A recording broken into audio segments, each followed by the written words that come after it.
नमस्कार दोस्तों, स्वागत है आपका एक बार फिर किस्मत कनेक्शन में। आज हम बात करेंगे जनेऊ क्यों धारण किया जाता है हिंदू धर्म में। आइए जानते हैं। आपने देखा होगा कि बहुत से लोग बाएं कंधे से दाएं बाजू की ओर एक कच्चा धागा लपेटे रहते हैं। इस धागे को जनेऊ कहते हैं। जनेऊ 3 धागों वाला एक सूत्र होता है। जनेऊ को संस्कृत भाषा में यज्ञोपवीत कहा जाता है। यह सूत से बना पवित्र धागा होता है जिसे व्यक्ति बाएं कंधे के ऊपर तथा दाईं भुजा के नीचे पहनता है, अर्थात इसे गले से इस तरह धारण किया जाता है कि वह बाएं कंधे के ऊपर रहे। जनेऊ में मुख्य रूप से 3 धागे होते हैं। प्रथम, यह 3 सूत्र त्रिमूर्ति ब्रह्मा, विष्णु और महेश के प्रतीक होते हैं। द्वितीय, ये 3 सूत्र देव, ऋषि, पितृगण और ऋषिगण के प्रतीक होते हैं। और तृतीय, यह सत्व, रज और तम का प्रतीक माने जाते हैं। चतुर्थ, यह कि गायत्री मंत्र के 3 चरणों का प्रतीक है। पंच, यह कि 3 आश्रमों का प्रतीक है। संन्यास आश्रम में यज्ञोपवीत को उतार दिया जाता है। यज्ञोपवीत के एक एक तार में 3-3 तार होते हैं। इस तरह कुल तारों की संख्या 9 होती है। 1 मुख, 2 नासिक, 2 आँख, 2 कान, 2 मूत्र के 2 द्वार मिलाकर कुल 9 होते हैं। हम मुख से अच्छा बोलें और खाएं, आँखों से अच्छा देखें और कानों से अच्छा सुने। यज्ञोपवीत में 5 गांठें लगाई जाती हैं जो ब्रह्मा, धर्म, अर्थ, काम और मोक्ष का प्रतीक है। ये 5 ज्ञानेंद्रियों और 5 कर्मों का भी प्रतीक मानी जाती हैं। यज्ञोपवीत की लंबाई 96 अंगुल होती है। इसका अभिप्राय यह है कि जनेऊ धारण करने वाले 64 कलाओं और 32 विद्याओं को सीखने का प्रयास करना चाहिए। 4 वेद, 4 उपवेद, 6 अंग, 6 दर्शन, 3 सूत्र ग्रंथ, 9 अरण्यक मिलाकर कुल 32 विधाएं होती हैं। 64 कलाओं में जैसे वास्तु निर्माण, व्यंजन कला, चित्रकारी, साहित्य कला, दस्तकारी, भाषा यंत्र निर्माण, सिलाई, कढ़ाई, बुनाई, दस्तकारी, आभूषण निर्माण, कृषि आदि। जनेऊ धारण करते वक्त बालक के हाथ में एक दंड होता है। वह बगैर सिलाए एक ही वस्त्र पहनता है। गले में पीले रंग का दुपट्टा होता है। मुंडन करके उसके सीख रखी जाती है। पैर में खड़ाऊं होती हैं। मेखला और कोपीन पहनी जाती है। दंड, मेखला और कोपीन संयुक्त रूप से दी जाती है। कमर में बांधने योग्य नाड़े जैसा सूत्र को मेखला कहते हैं। मेखला को मुंज और करधनी भी कहा जाता है। कपड़े की सिली हुई सूत्र की डोरी कलावे के लंबे टुकड़े से मेखला बनती है।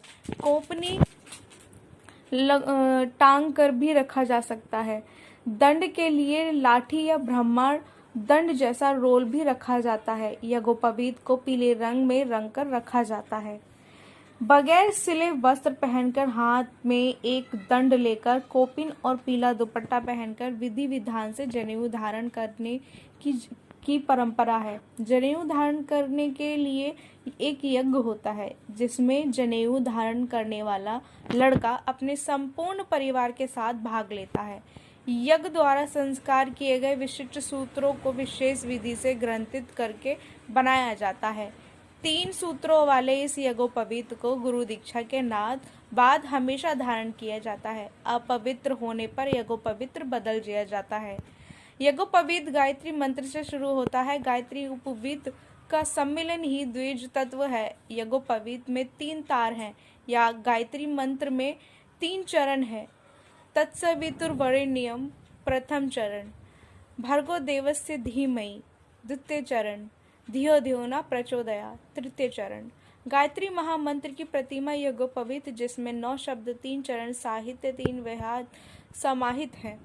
यज्ञोपवीत धारण करने का मंत्र है यज्ञोपवीत परम पवित्र प्रजा पैच।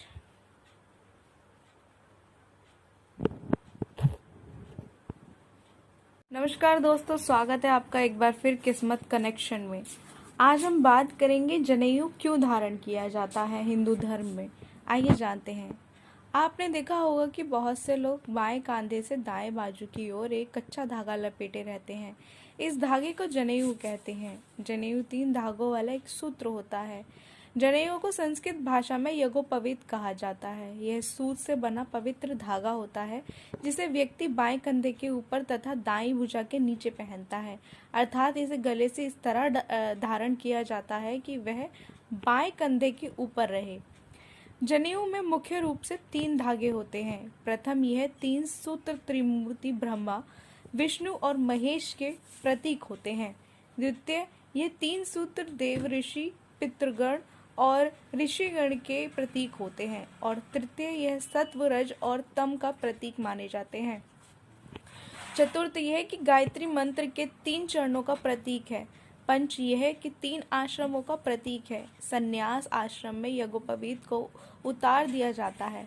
यज्ञोपवीत के एक एक तार में 3-3 तार होते हैं। इस तरह कुल तारों की संख्या 9 होती है। 1 मुख, 2 नासिक, 2 आँख, 2 कान, 2 मूत्र के 2 द्वार मिलाकर कुल 9 होते हैं। हम मुख से अच्छा बोलें और खाएं, आँखों से अच्छा देखें और कानों से अच्छा सुने। यज्ञोपवीत में 5 गांठें लगाई जाती हैं जो ब्रह्म, धर्म, अर्थ, काम और मोक्ष का प्रतीक है। ये 5 ज्ञानेंद्रियों और 5 कर्मों का भी प्रतीक मानी जाती हैं। यज्ञोपवीत की लंबाई 96 अंगुल होती है। इसका अभिप्राय यह है कि जनेऊ धारण करने वाले 64 कलाओं और 32 विद्याओं को सीखने का प्रयास करना चाहिए। 4 वेद, 4 उपवेद, 6 अंग, 6 दर्शन, 3 सूत्र ग्रंथ, 9 अरण्यक मिलाकर कुल 32 विधाएं होती हैं। 64 कलाओं में जैसे वास्तु निर्माण, व्यंजन कला, चित्रकारी, साहित्य कला, दस्तकारी, भाषा यंत्र निर्माण, सिलाई, कढ़ाई, बुनाई, दस्तकारी, आभूषण निर्माण, कृषि आदि। जनेऊ धारण करते वक्त बालक के हाथ में एक दंड होता है। वह बगैर सिला एक ही वस्त्र पहनता है। गले में पीले रंग का दुपट्टा होता है। मुंडन करके उसके सीख रखी जाती है। पैर में खड़ाऊं होती हैं। मेखला और कोपीन पहनी जाती है। दंड, मेखला और कोपीन संयुक्त रूप से दी जाती है। कमर में बांधने योग्य नाड़े जैसा सूत्र को मेखला कहते हैं। मेखला को मुंज और करधनी भी कहा जाता है। कपड़े की सिली हुई सूत्र की डोरी कलावे के लंबे टुकड़े से मेखला बनती है। कोपनी टांग कर भी रखा जा सकता है। दंड के लिए लाठी या ब्रह्मांड दंड जैसा रोल भी रखा जाता है। यज्ञोपवीत को पीले रंग में रंग कर रखा जाता है। बगैर सिले वस्त्र पहनकर, हाथ में एक दंड लेकर, कोपिन और पीला दुपट्टा पहनकर विधि विधान से जनेऊ धारण करने की परंपरा है। जनेऊ धारण करने के लिए एक यज्ञ होता है जिसमें जनेऊ धारण करने वाला लड़का अपने संपूर्ण परिवार के साथ भाग लेता है। यज्ञ द्वारा संस्कार किए गए विशिष्ट सूत्रों को विशेष विधि से ग्रंथित करके बनाया जाता है। 3 सूत्रों वाले इस यज्ञोपवीत को गुरु दीक्षा के बाद हमेशा धारण किया जाता है। अपवित्र होने पर यज्ञोपवीत बदल दिया जाता है। यज्ञोपवीत गायत्री मंत्र से शुरू होता है। गायत्री उपवीत का सम्मिलन ही द्विज तत्व है। यज्ञोपवीत में 3 तार हैं या गायत्री मंत्र में 3 चरण हैं। तत्सवितुर्वरेण्यं प्रथम चरण, भर्गो देवस्य धीमहि द्वितीय चरण, धियो धियो न प्रचोदयात् तृतीय चरण। गायत्री महामंत्र की प्रतिमा यज्ञोपवीत जिसमें 9 शब्द, 3 चरण, साहित्य, 3 विहार समाहित हैं। यज्ञोपवीत धारण करने का मंत्र है यज्ञोपवीत परम पवित्र प्रजा पैच।